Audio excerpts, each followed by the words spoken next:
Good morning. In today's devotion, we're going to be looking at 1 Peter 5. It says, "Humble yourselves, therefore, under the mighty hand of God, so that at the proper time he may exalt you, casting all your anxieties on him, because he cares for you."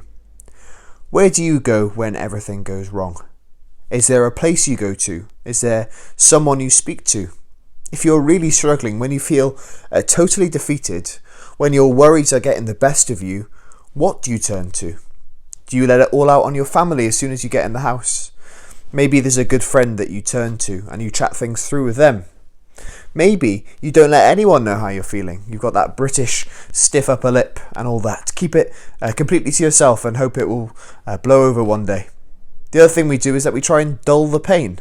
We try and ignore the difficulties that we're going through by doing various things to distract us. Maybe by spending money on things that we don't really need, by drinking more than we ever should, by distracting ourselves with the latest TV shows, by gossiping about others and making you feel better about your own life.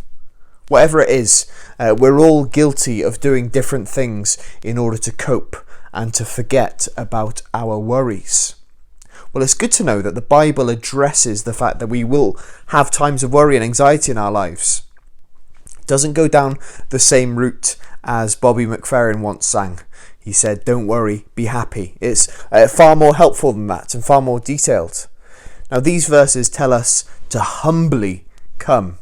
That is something in and of itself, isn't it? To admit to your frailty, to acknowledge your weakness, to remember whose care we're under. It says the mighty hand of God. We may be weak and worried, but our God isn't.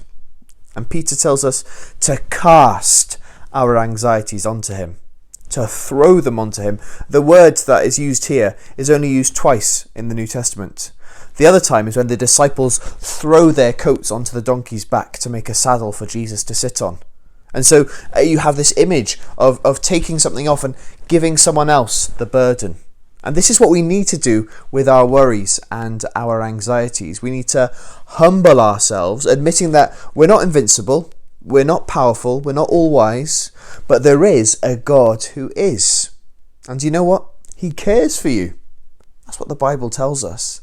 That's the last part of the verse that I really want to draw your attention to. He cares for you. That is the reason that we can have full confidence. He is approachable. He loves to hear from his children.